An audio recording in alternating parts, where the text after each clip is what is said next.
How can we find out if a chemical reaction has occurred, creating a new material that has dissolved in the clear liquid?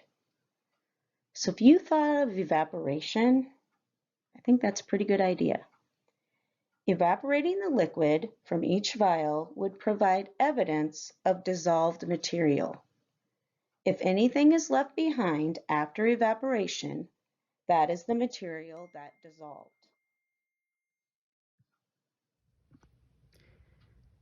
I would like you to please set up a page on notebook paper or any kind of paper in a notebook that has 5 circles. Label each circle with one of these, with one with basalt, one with limestone, one with vinegar, one with marble, and one with sandstone. So these circles are representing our evaporation dishes. So when we get a chance to observe what happens after evaporation, I want you to draw in those circles what you see. I would also like you to write the following questions and answer the questions as well. Number 1, what do you observe in each dish? So you would put into words what you see, and you will put drawings in the actual circles. Number 2, what conclusions can you draw from your observations? So what did you learn? What did you observe? What do you think happened? And number 3, where does the white material come from? When you have finished with this particular part of the investigation, please take a picture of your results and please put it on Seesaw or send it in an email. Thank you so much. So, in order to see if there was actually a reaction with the vinegar, this is what we will do next. So you will see that there will be 5 evaporation dishes, all labeled with one of the 4 rock samples or labeled vinegar, a syringe, and a cup of vinegar. So now the self-stick notes have been put on the outside bottoms of 4 evaporation dishes, and I will pour liquid from each vial to cover the bottom of its matching evaporation dish. And then I have labeled the 5th evaporation dish with vinegar, and I've made it a control dish that holds vinegar only, using the syringe to measure 25 milliliters of vinegar and carefully placing it into the dish. So these dishes will sit for a few days. And if something is left in a dish after the liquid has evaporated, how will you know it is evidence of dissolved material in the liquid and not just something in the vinegar itself? That's why we use a control dish that contains only pure vinegar.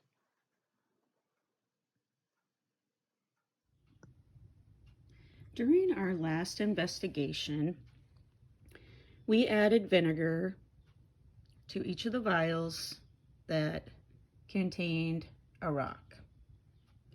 And we were able to observe what happened. Now there were some bubbles, so that could tell us that maybe there was some kind of chemical reaction, but can we be 100% sure? Probably not. So how can we find out if a chemical reaction has occurred, creating a new material that has dissolved in the clear liquid? So evaporating the liquid from each vial would provide evidence of dissolved material. So if anything is left behind after evaporation, that is the material that dissolved. So I'm going to be pouring in the liquid from each of the vials into their matching evaporation dish. And then I'm going to also put just plain vinegar in the one that's labeled vinegar. And I'm only putting enough in to fill the bottom because we need evaporation to happen pretty quickly. So I'm going to start with basalt.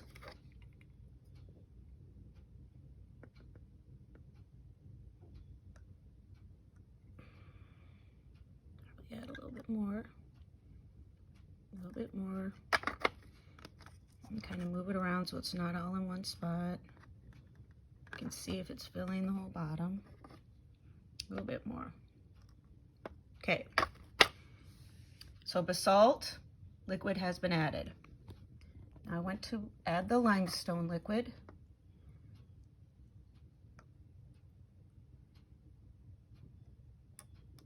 Okay. I'm going to add the sandstone liquid.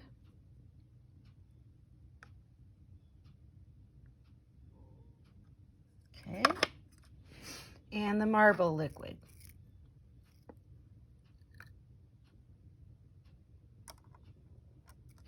Okay. And the final step, we'll be adding just plain vinegar to the vinegar evaporation dish. So now these will be allowed to sit for a couple days, and then we will observe to see what happens if there's anything left in the evaporation dish that's different from the control dish, which is the vinegar dish. So that you're ready. All right, so the liquid was able to evaporate after a couple days. I think we should look at the vinegar dish first.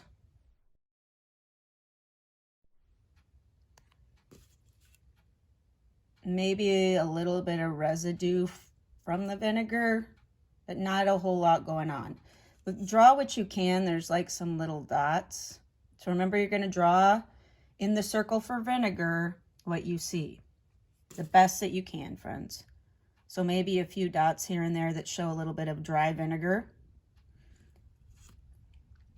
And then let's go, now that we know what the control dish looks like, what it looks like when vinegar evaporates, let's go take a look at the other dishes. So here's basalt. So now in your basalt, I want you to draw what you see. And again, I think it's safe to say we got a little bit of vinegar residue going on. So draw the spots that you see on the circle that you labeled basalt. Limestone, I think you're going to be pretty amazed. Look at limestone. Look at that white residue. Draw that the best you can on your paper in the circle labeled limestone. So I think that's pretty great evidence that there was some kind of a chemical reaction.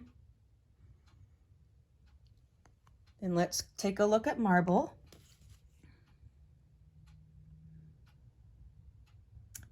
Now, marble does have some of the vinegar residue, but it also has a little bit of white going on. Not as much as limestone. So go ahead and draw what you see.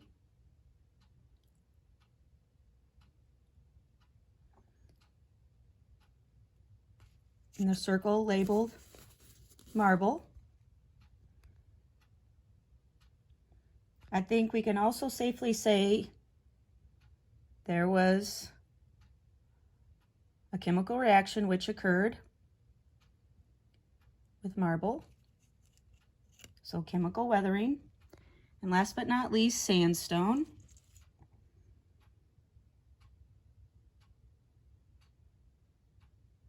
Looks to me as if sandstone is similar to marble. There is some vinegar residue, but the edge looks like it has a little bit of white going on. So draw what you see in your notebook.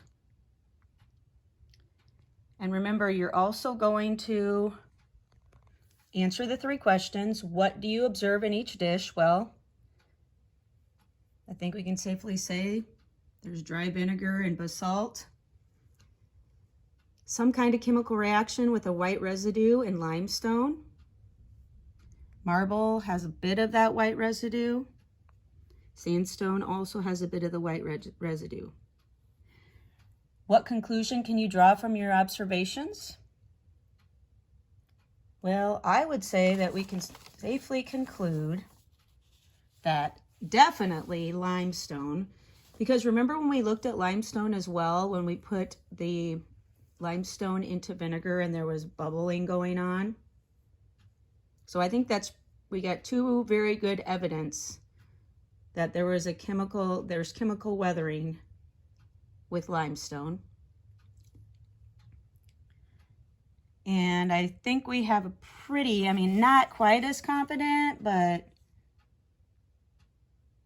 chemical reaction with marble. And we didn't see a lot of bubbling when we put the marble into the vinegar. Sandstone, if I remember right, there was a little bit of bubbling going on. And then also some white residue. So conclusions, and then where do you think the white material came from?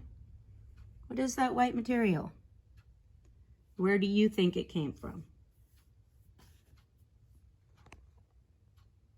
And with that form that you drew and you answered the questions, please take a picture of it and put it on Seesaw or email.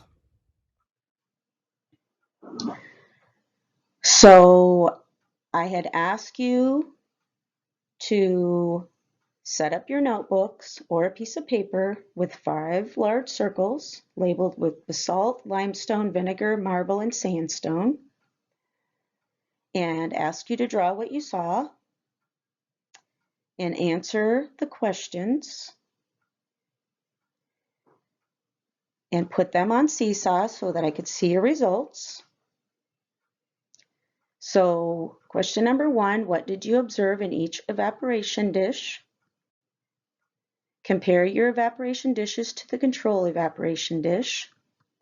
And where does the white material in the evaporation dishes come from?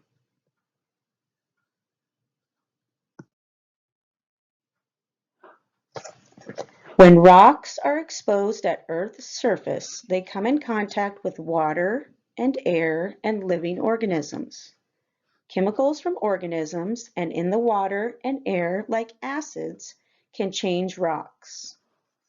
When the minerals in a rock change to new minerals or other materials, it is called chemical weathering. Chemical weathering can change rocks and cause them to break apart. So, when chemicals from the environment can change rocks into different materials or other materials, this process is called chemical weathering. So, which rocks were weathered by acid rain? And what is your evidence?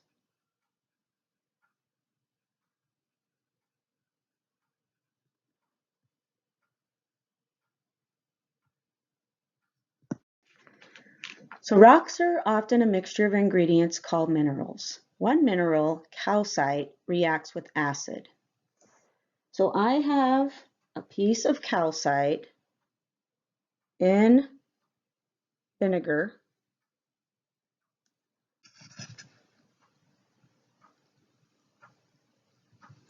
And I hope that you're able to see, I'm sorry about the glare, that there are a major amount of bubbles.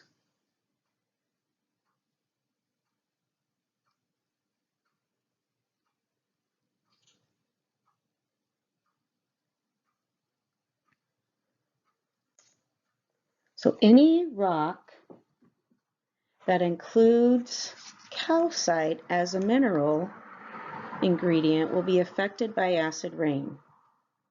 So which of the rocks, basalt, limestone, sandstone, and marble, do you think contain calcite as a mineral ingredient?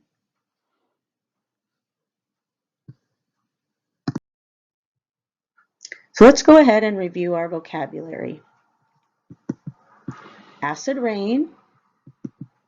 Rain with increased acidity that is caused by environmental factors, such as atmospheric pollutants, chemical weathering, the process by which the minerals in a rock can change due to chemicals in water and air. Chemical weathering can cause rocks to break apart. Chemical reaction, the process in which two or more substances combine to make one or more new substances that have different properties from the original ones. Calcite, a common rock-forming mineral in earth materials. It reacts with acid.